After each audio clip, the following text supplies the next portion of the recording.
تاريخ الدولة المرابطية بين التأسيس والقوة والضعف.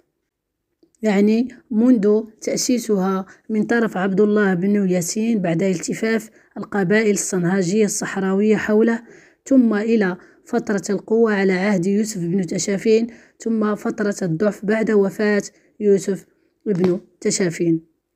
أولا، اجتمعت القبائل الصنهاجية المستقرة بالصحراء الغربية حول عبد الله بن ياسين المصلح الديني، وذلك منذ منتصف القرن الخامس هجري الموافق إلى 11 ميلادي. واتجهت الدولة المرابطية في عهد يوسف بن تشافين للجهاد والتوحيد جنوبا وشمالا، وتشكلت في عهده الأسس المادية للدولة القائمة.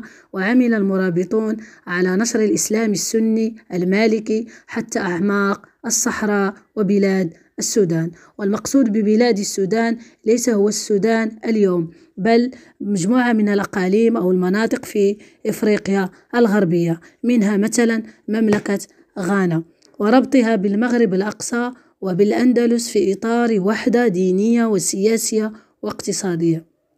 وتخلى خلفاء يوسف بن تشافين تدريجيا عن الأسس السياسية والمذهبية التي قامت عليها الدولة، وتعرضوا لانتكاسات عسكرية بالأندلس، فانزلقت دولتهم نحو الانحلال. هذا فيما يتعلق الإطار أو المدخل العام لهذا الفيديو. نبتدئ أولا بنشأة الحركة المرابطية لما تكتلت القبائل الصنهاجية الصحراوية حول الحركة المرابطية بقيادة عبد الله بن ياسين.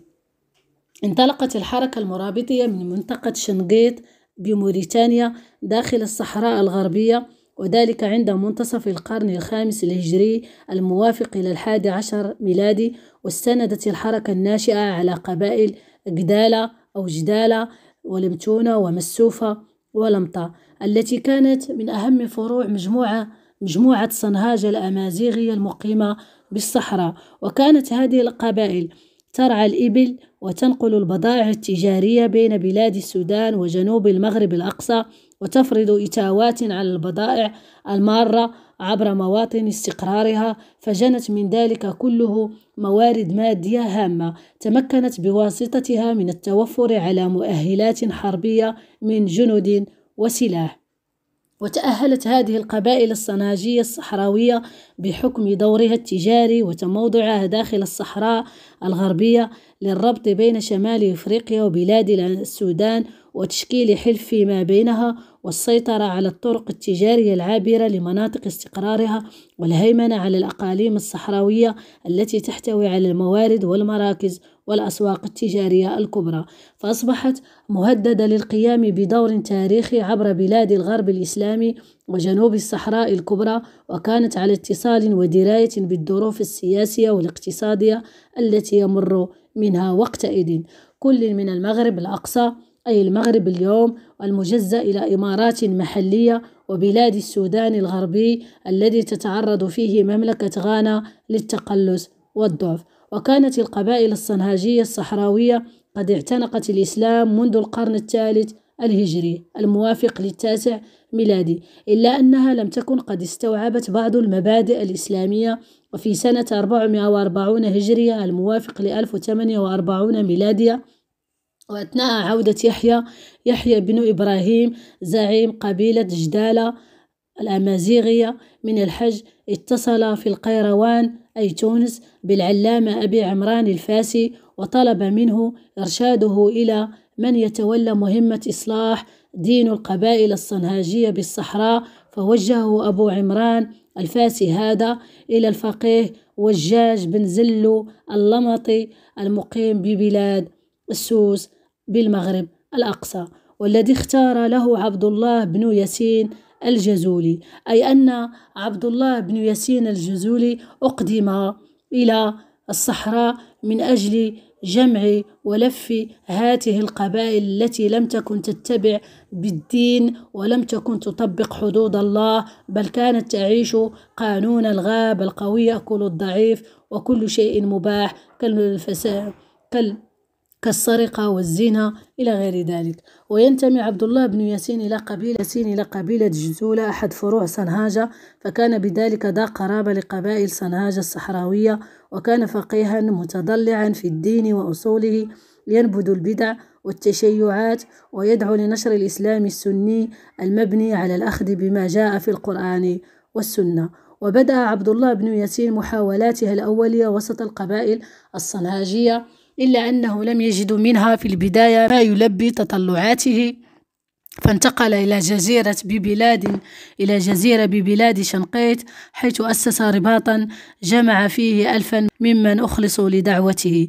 والرباط هنا كان عبارة عن خيمة كبيرة التي امتدت إلى خيم كثيرة، بعد أن انتقل إليه المجموعة من السكان القبائل الصنهاجية التي تريد اتباع الدين المحمدي.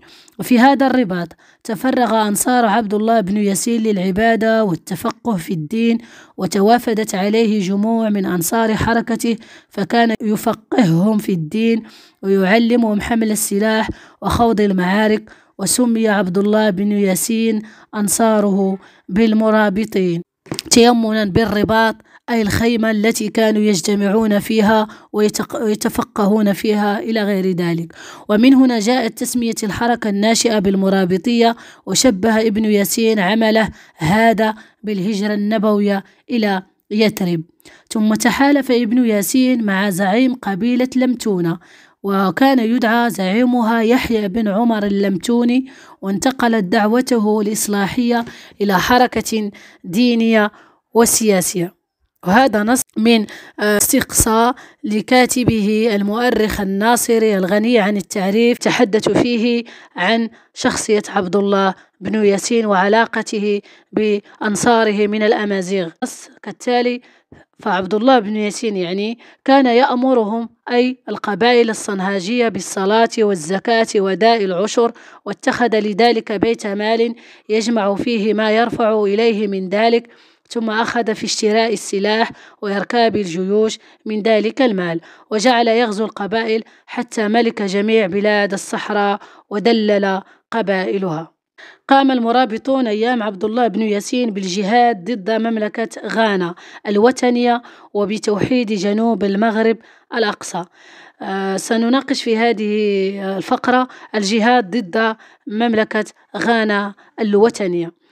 شرع الحلف الصنهاجي بقيادة عبد الله بن ياسين في نشر الإسلام بين القبائل الزنجية المستقرة على ضفاف نهر السنغال، والقيام بالجهاد ضد مملكة غانا الوثنية، واحتواء تجارة التبر والعاج القادمة من السودان.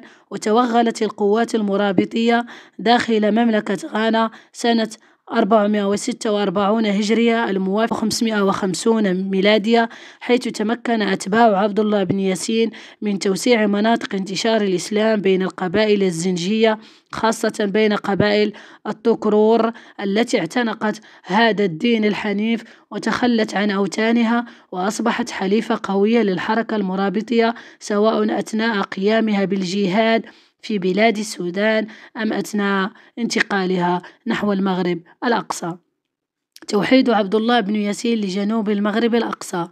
في اتجاه الشمال دخلت القوات المرابطية مدينة سجلماسة سنة 447 هجرية الموافق 1057 ميلادية، وأخضعت قبائل بني خزرون لحكمها، وضعت حدا لإمارتهم، ووسع المرابطين مناطق نفوذهم جنوب المغرب الأقصى بأن احتلوا تام دولت ومنطقة سوس الأقصى، حيث معادن الأطلس الصغير المستعملة في صناعة الأدوات والأواني والأسلحة. ثم توجهت الحملات العسكرية المرابطية بقيادة عبد الله بن ياسين وأبي بكر بن عمر اللمتوني بعد أن توفي أخيه يحيى بن عمر اللمتوني فيما وراء الأطلس الكبير باتجاه السواحل الأطلنطية المغربية، فتم إخضاع مدينة أغمات ووضع حدا لحكم مغراوة بها، وذلك بحكم اهتمام المرابطين بالهيمنة على طرق التجارة الصحراوية والتي تمر أحد خطوطها الرئيسية عبر مدينة